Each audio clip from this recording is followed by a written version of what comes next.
মূল্যবান। একদিকে আতঙ্ক, ভয়, ব্যথা, যন্ত্রণা, চিৎকার, বাঁচার আকুতি, ছুটে চলা কিংবা বিয়োজনের বিষাদ। অন্যদিকটায় নতুনের আগমন, সেবা, যত্ন, নির্ভরতা, ভরসা আর নিরাময়। এই তো আমাদের রোজ নামচাপ। বিএসএমএমইউ এর একটি পরিসংখ্যান অনুযায়ী বাংলাদেশে বছরে প্রতি লাখে নতুন করে ক্যান্সার আক্রান্ত হন প্রায় ৫৩ জন। সে অনুপাতে রাজধানীতে ক্যান্সার নিরাময় কেন্দ্র হাতে গোনা কয়েকটি। জেলা পর্যায়েও এটি প্রায় দুর্লভ। তাই আমরা থিতু এক মরণ ব্যাধি প্রতিরোধে। বিয়ানীবাজার ক্যান্সার অ্যান্ড জেনারেল হাসপাতাল ফাউন্ডেশন, ক্যান্সার চিকিৎসায় এক নির্ভরযোগ্য ঠিকানা।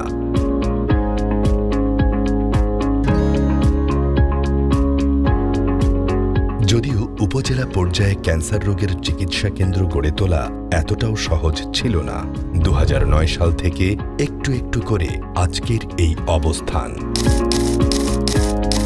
তবে এ স্বপ্নের পথে আমাদের সহচারী সংখ্যা অনেক।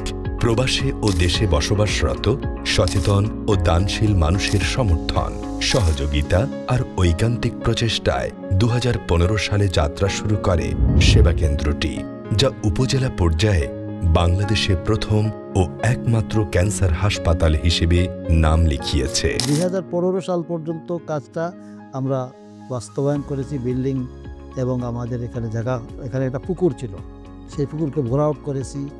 এরপরে সাথে সাথে আমরা এখানে আমরা প্রাচীর ওয়াল মানে করলাম, এরপরে মাটি ভরাট করলাম এবং এখানে যে বিল্ডিং করার জন্য যে প্রস্তুতি যেটা করা হয়, আর্কিটেক্ট, ইঞ্জিনিয়ার আমরা সব ইনভলভ করলাম। সেই করে আমরা ইনশাল্লাহ মানে ২০১৫ সালে এটা সম্পূর্ণ করি। Beanibazar cancer and general hospital প্রথম ছিল আপনার শুধু ক্যান্সারের জন্য, পরে আমরা এটাকে রূপান্তরিত করলাম যে cancer and general hospital. And general hospital করার কারণে এখন আমাদের এখানে জেনারেল পেশেন্টও আসতে পারছেন। একটা ক্যান্সার হসপিটাল করা খুব দুরূহ ব্যাপার, দুঃসাহসিক কাজ। এটা শুধু অর্থ থাকলেই করা যায় না, এটার জন্য দক্ষ জনশক্তির প্রয়োজন হয় এবং বাংলাদেশে এই দক্ষ জনশক্তি, অভিজ্ঞ ডাক্তারও খুব দুর্লভ। জেলা শহরে এটা করা যায় না। এখন একটা মফস্বল শহরে মূল করার কারণ হলো আমাদের যারা ট্রাস্টি আছেন তারা খুব দুঃসাহসী এবং তারা এটাকে চ্যালেঞ্জ হিসেবে নিয়েছেন। ট্রাস্টিদের অনেকেই অংশগ্রহণ করেছেন, কিন্তু কাউকে না কাউকে নেতৃত্ব দিতে হয়, মানে খুব বেশি স্যাক্রিফাইস করতে হয়। সেখানে আমাদের সিও সাহেবের একাগ্রতা, অক্লান্ত পরিশ্রম এবং বিয়ানীবাজারবাসী সহ ব্রিটেন প্রবাসীরা আমাদের কাছে এগিয়ে এসেছে। ২০১৫ থেকে ২০২৫ আমাদের এই এক দশকের পথ চলায় আমরা লড়াই করেছি ক্যান্সারের ভয়াবহতা থেকে মুক্ত হতে। হেঁটেছি সচেতনতা বাড়াতে, নিয়মিত দরজায় কড়া নেড়ে সতর্কতার বার্তা পৌঁছে দিয়েছি প্রান্তিক মানুষের ঘরে ঘরে। অর্থাভাবে সেবা বঞ্চিত যারা হয়েছি তাদের ভরসা।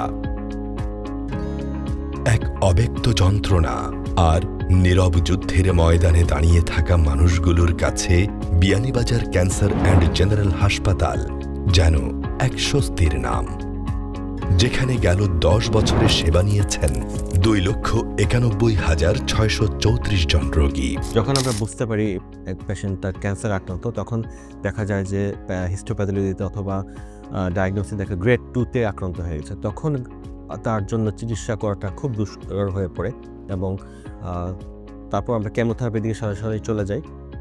এখন পেশেন্ট দেখা যায় যে কেমোথেরাপি দেওয়ার পর সার্ভাইভ রেটটা প্রায় 50 to 60% সার্ভাইভার রেটটা থাকে। তখন আমরা রেডিওথেরাপি চলে যাই, মাঝে মাঝে আমরা ব্র্যাকিওথেরাপির দিকে চলে যাই। আমাদের অনেক পেশেন্ট আছে, আমরা 40টা পর্যন্ত রেডিওথেরাপি দেওয়ার পরও পেশেন্ট সার্ভাইভ করেছে আলহামদুলিল্লাহ। পাশাপাশি আমরা যেটা করি ক্যান্সার অ্যাওয়ারনেসটা করি, যাতে ক্যান্সার কীভাবে প্রতিরোধ করা যায়। যেগুলো পান, সুপারি, জর্দা, সিগারেট, তামাক খেলে যেগুলো ক্যান্সার হয় সেটার বিরুদ্ধে আমরা কথাবার্তা বলি এবং এর থেকে পরামর্শ দিই যেভাবে দূরে থাকা যায়। ক্যান্সারকে হারিয়ে ভালো হয়ে ওঠা রোগীর সংখ্যাও কম নয়। এ রোগে আক্রান্ত হয়ে রাসেল মিয়া এখানে আসেন ২০২৪ সালে। নিয়মিত কাউন্সিলিং আর সঠিক চিকিৎসায় ১ বছরই সুস্থতার সাথে জীবনযাপন করছেন তিনি। আমি অনেকদিন চিকিৎসা করছি, কোনো ফায়দা পাইছি না। অনেক কেউ এখানে ডাইলে আসছি, এখানে সুস্থ বললো যে এখানে ট্রিটমেন্ট পাওয়া ধরছি। আমি এখানে ট্রিটমেন্ট পাওয়ার পরে আল্লাহ আমার এখন বহুত সুস্থ রাখছেন। অপারেশনের বিশাল বড় অপারেশন হয়েছে, তারা নিজেও জানেন। এই অপারেশন থেকে আমি এখন সুস্থ আছি বর্তমানে, তারা মাধ্যমে অপারেশনটা আমি পাইছি। আর এর আগে আমি ব্যক্তিগতভাবে অনেক ফসা হয়ে গেছি, কোনো ফায়দা পাইছি না। এখানে আওয়ার পরে আমি মোটামুটি আগের থেকে একসময় যে 80% হন ভালো আছে। একসময় গেছে আমার দুজনে দূরে দূরে যে কোনো আমার নেমন লাগছে। ছোট্ট হাসান আহমদ, বয়স 3 বছর 1 মাস। মাত্র 2.5 বছর বয়সে ব্রেইন ক্যান্সারে আক্রান্ত হন হাসান। বিভিন্ন জায়গায় ছোটাছুটির পর উপায়ন্তর না পেয়ে শিশুটির বাবা দুলাল উদ্দিন তাকে নিয়ে আসেন এখানে। নিবিড় পরিচর্যায় ক্যান্সারের সঙ্গে লড়াই চালিয়ে যাচ্ছে শিশুটি। আমার ছেলের ব্রেইন টিউমার হয়েছে, হওয়ার পরে আমি আগে একবার উপার্জন করাইছি টাকা উপার্জন করাই করে আমার আর্থিক যতটুকু টাকা পয়সা আছে, যতটুকু আছে আমার সব কিছু খুয়াইলিছি। আমি বিয়ানীবাজার ক্যান্সার হসপিটালের সন্ধান পাইয়া অন্য আইসি টান সহযোগিতা অনেক আমি পাইয়া আমাকে আর্থিকভাবে বহুত সাহায্য সহযোগিতা করা এবং সুন্দর পরামর্শ দিতরা। এমন অসংখ্য রোগী রোজ আসেন বিয়ানীবাজার ক্যান্সার অ্যান্ড জেনারেল হাসপাতাল ফাউন্ডেশনে একটু সুস্থতার আশায়, নতুন এক জীবনের সন্ধানে। আল্লাহ যে আমার সুস্থ করছে, ওখানে আল্লাহর দরবারও লাখ লাখ শুক্রিয়া। তবে টেকার দিকে পয়সার দিকে কিছু জিওয়া ছিলাম, এই বিয়ানীবাজার ক্যান্সার হসপিটালও আইয়া সাহায্য সহায়তা পাইছি। বর্তমানে 5 মাস ধরে এখানে চিকিৎসা করে দিচ্ছি। আমার পাশে বোনো উনি আমার শাশুড়ি, 1 বছর আগে উনি চিকিৎসা করছিলেন তার প্রাইভেটভাবে, পড়াইয়া কেমোটা দেওয়াইয়া উনি দিতে পারছেন না। ওনার অবস্থা এমন ফরিয়াল হয়েছে যে দেখার মতো নাই। এখানে হওয়ার পরে যে পরিমাণ চিকিৎসা পাইছি, আগের থেকে অন্য 80% বালা আছেন। আমি সেলিনা আক্তার, আমি হবিগঞ্জ থেকে আসছি। আমি ব্রেস্ট ক্যান্সারে ভুগতেছি আজকে 11 মাস ধরে। কেমো লইছি আমি 6টা, রেডিওথেরাপি নিছি। নেওয়ার পরে আমার এক ভাইয়া এখানে ঠিকানা দিচ্ছেন আমারে। তো আজকে আমি প্রথম আসছি এখানে আইসে মানে পরীক্ষা যা আছে সবগুলো ওনারা ফ্রি করে দিতেছেন, স্যাররা দেখাই দিচ্ছেন ফ্রি। মানে আমি আর্থিকভাবে অনেক দুর্বল। বিয়ানীবাজার ও আশপাশের এলাকার রোগীদের জন্য আছে ফ্রি মেডিকেল ক্যাম্প। এছাড়া মোবাইল ক্লিনিকের মাধ্যমে আমাদের বিশেষজ্ঞ চিকিৎসক ও স্বাস্থ্যকর্মীদের সার্বিক তত্ত্বাবধানে হৃদরোগ, ডায়াবেটিস, শিশুরোগ, গাইনি ও প্রসূতি সেবা, পাইলস ফিস্টুলা সেবা এবং জরায়ুমুখ ও স্তন ক্যান্সার স্ক্রিনিং, রক্ত স্বল্পতা পরীক্ষা ও সেবা, ডায়াবেটিস পরীক্ষা সহ বিনামূল্যে প্রয়োজনীয় ঔষধ বিতরণ করা হয়। যে ওষুধগুলো পাইছি আমার হাতের মধ্যে আছে। আমরা গরিব মানুষ, আমরা সবসময় টাকা পয়সা নিয়ে আমরা যাইতাম পারি না, বা ওষুধ ডাক্তার দেখাইতাম পারি না, ঔষধ জানতাম পারি না। এগুলা পাওয়ায় আমরা অনেক সুযোগ সুবিধা হয়েছে। গরিব দেখি মানুষের লাগে আমরা আইসি এখানে ক্যাম্পাস আইয়া আমরা ঔষধ নেওয়ার ডাক্তার দেখাইছি, ডাক্তার হলো বালা। ডাক্তার দেখাই আর আমি সিলি ফানছি, সিলি ফানিয়ে এখনো আমি খালি দোয়াই নিতাম। পয়সা লাগেন না, কোনটা তো পয়সা লাগেন না, বালা নাই আনা পয়সা সকলটা ফাইয়াতে বালা নাই। এই চিকিৎসার পাশাপাশি ঔষধগুলাও পাইছি, মানে কোনো টাকা পয়সা কোনো কিছু লাগছে না। রোগীদের মানসিক স্বাস্থ্যকে ভালো রাখতে এখানে বসে বিশেষ এক টি অ্যান্ড কফি মর্নিং। আলোচনা হয় রোগীদের মানসিক নানা দিক নিয়ে।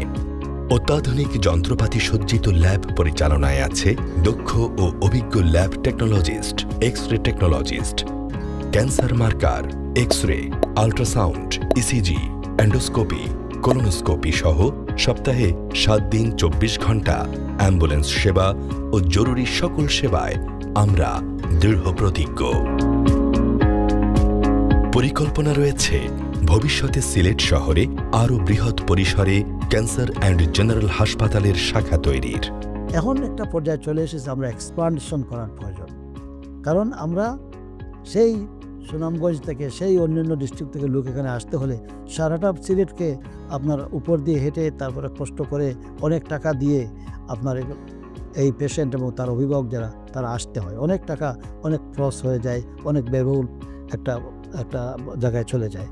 তো আমরা বোর্ড অফ ট্রাস্টিস এবং আমাদের যারা অ্যাডভাইজার্স আছেন তাদেরকে নিয়ে পরামর্শ করে দেখলাম যে আমরা এখন সিলেটে একটা হাব আমরা করতে পারি, যেখানে আমরা কিমোথেরাপি সেন্টার করতে পারবো ইনশাআল্লাহ। আমরা এই হাসপাতালকে আর সম্প্রসারণ করার চিন্তা ভাবনা করতেছি এবং আপনারা ইনশাআল্লাহ চিরেই দেখবেন আমরা এটিকে সম্প্রসারণ করব।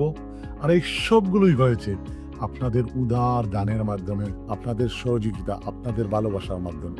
আমার বিশ্বাস ইনশাআল্লাহ বিগত দিনগুলোতে আপনারা যেভাবে আমাদেরকে সাহায্য সহযোগিতা করেছেন, আগামী দিনগুলিতেও ঠিক এমনিভাবে আপনাদের সাহায্য এবং সহযোগিতার হাত আমাদের বাড়িয়ে দিবেন। নতুন ব্রাঞ্চ করার উদ্যোগ নিয়েছি, তাই অনেক টাকার প্রয়োজন। তাই ভাই বোনদের কাছে অনুরোধ, আল্লাহর দেওয়া সম্পদ থেকে গরিব দুঃখীদের সাহায্য করে দুনিয়া আখেরাতে লাভবান হন। ভুল ত্রুটি হলে আল্লাহর ওয়াস্তে মাফ করে দিবেন। হসপিটালের নাম বা হসপিটালটা এস্টাবলিশ হয়েছে বিয়ানীবাজারে। আসলে যখন আমরা চিন্তা ভাবনা আরম্ভ করছিলাম ওই সময় আমরা বিয়ানীবাজারের কিছু লোকজন নিয়ে আলাপ আলোচনা করে বিয়ানীবাজার একটা জায়গায় পাওয়া গেছিল, এই জন্য বিয়ানীবাজারই করা হচ্ছে। কিন্তু এই হসপিটালের উদ্দেশ্য ছিল শুধু বিয়ানীবাজার না, পুরা এলাকার লোক, গরিব লোকদেরকে সাহায্য দেওয়ার। আলহামদুলিল্লাহ আমরা এটা করতেছি, অনেক করছি, ইনশাল্লাহ আগামী যে আরও অনেক করব। এখন আমরা সিলেট যাব, সিলেট গেলে আমাদের অন্যান্য ফ্যাসিলিটি অ্যাড করব। আমরা কাজ করছি ক্যান্সার চিকিৎসার অগ্রগতি নিয়ে। সেই পথে পৌঁছাতে প্রয়োজন সকলের হৃদয়গ্রাহী সহযোগিতা।